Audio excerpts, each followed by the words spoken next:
Taylor Swift fires back at shockingly offensive question. Taylor Swift isn't here for outdated stereotypes about women and work. During a BBC Radio 2 interview, host Scott Mills asked if The Life of a Showgirl might be her last album now that she's engaged to NFL star Travis Kelce. Swift laughed, then shut the idea down instantly. She said, "A shockingly offensive thing to say. That's not why people get married, so they can quit their job." According to Hollywood Reporter, Swift went on to say that Kelce supports her career completely and that her shared passion for performing is what connects them. She added, quote, "We both, as a living, as a job, as a passion, perform for 3.5 hours in NFL stadiums." Her comments came amid a wave of online chatter questioning whether her happiness might dull her creativity, a debate Swift brushed off by saying she's never felt more fulfilled making music.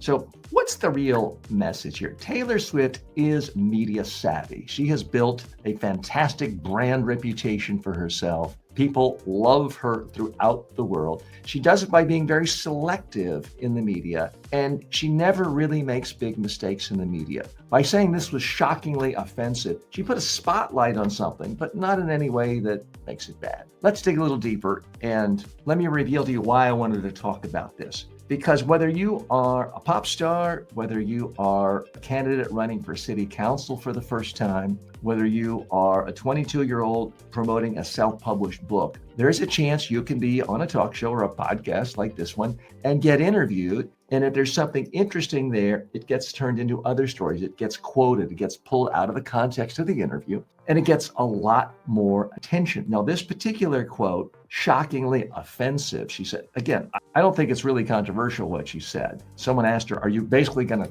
hang up your career now that you're getting married? It's kind of implying, are you going to get barefoot and pregnant and just hang out in the kitchen in a bathrobe the rest of your life? The reporter didn't say it quite like that, but that was the clear implication. And she rightfully took umbrage at that comment. Here's the point I want to get across to you, whether you're a tech engineer doing an interview with a tech publication. I want you to have control over what quotes get in the final story, what the attention is. This quote that is shockingly offensive, that's what got the attention. And some news sites like the Drudge Report played this up like it's a big controversy, like she's outraged. No, if you listen to the whole conversation, it was sort of laughed off. My message to you is I do want you to realize there are certain speech patterns that will get you quoted every time, whether you like it or not. And I'm not saying it's bad that she was quoted saying it was shockingly offensive. What I am telling you is she should have expected it. You should expect it if you attack something. Anytime you attack something,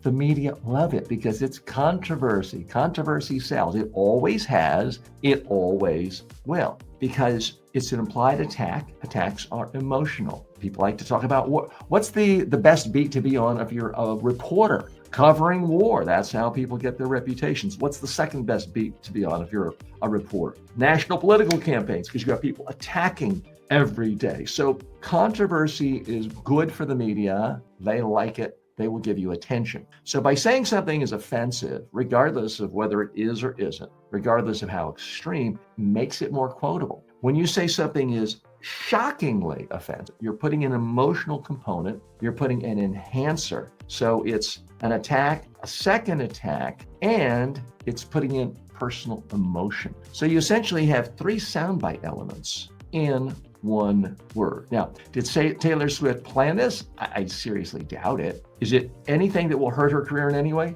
No. She doesn't even have to do press. She has such a legion of fans around the world that will buy anything. She could put out an album of 60 minutes of silence or of somebody ringing a cowbell and she'd sell 1 billion at this point. And I'm not suggesting her newest album is of that quality. I'll leave it to others to criticize her music. Although I do listen to it a lot because I have a 12-year-old daughter and that's what gets played in our house. My point is, for many of us who don't already have a fan base of millions, we really want our media attention to put a spotlight on exactly what we're talking about, our messages. If it is a book that no one's ever heard of and they haven't heard of you, you don't want them to focus on some controversy unrelated to the book. You want them to focus on what your book is about or what your startup is about or why people in reading that publication should invest in you. So I want you to have control. So Part of why I'm here for this show, what's unique about this show, is I take you behind the scenes of what's happening in the media, how top celebrities, and I do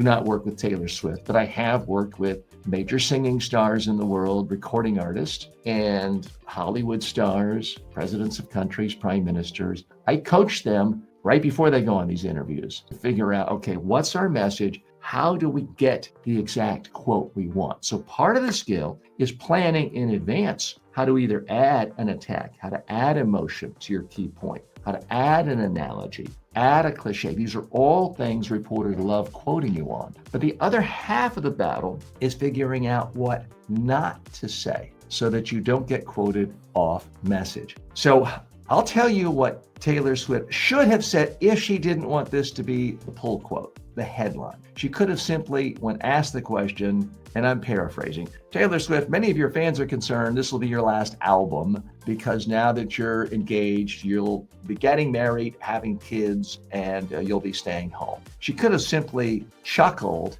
and said, I am so grateful and happy to have a partner who fully supports my career as much as I support his career. And we both love performing in NFL stadiums in front of 100,000 people, and that's going to continue for years. If she had said it that way, then we wouldn't see all these quotes about how she's shockingly offended and this big controversy. And she might have gotten more attention on her album. Now, I'm not saying she made a mistake. Those of you saying, how dare TJ criticize Taylor Swift? It's not what I'm doing. I'm simply giving you an alternative path to help you have more insight for when you are planning your own media interviews and you're preparing on how to get the exact quotes you want. There's nothing wrong with controversy from time to time. As we've seen, some of the leading political figures, most successful political figures in America today, don't follow the old playbook of control your message, control your message.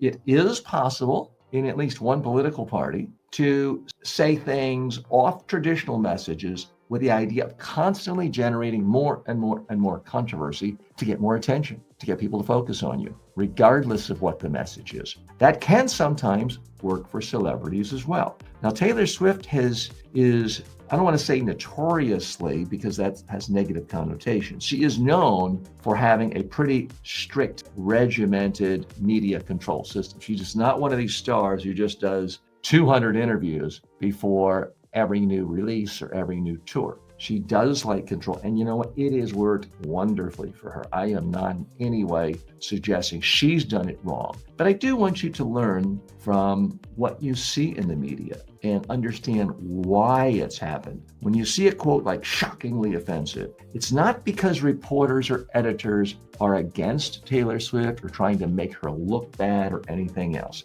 It is simply the structure of how edited media stories are put together. And I can tell you, it was consistent when I started my career 40 years ago. It's consistent today. I work in countries all over the world. It's consistent in the Middle East. It's consistent in Asia. It doesn't matter what language, doesn't matter what industry, doesn't matter what sort of media outlet. They love attacks. They love sound bites that involve attacks, emotions, cliches, examples. That is fundamental to human storytelling. It makes the story more interesting. And that is why the reporter is going to quote it and editors are going to pull it every time. So please keep that in mind before your next media interview.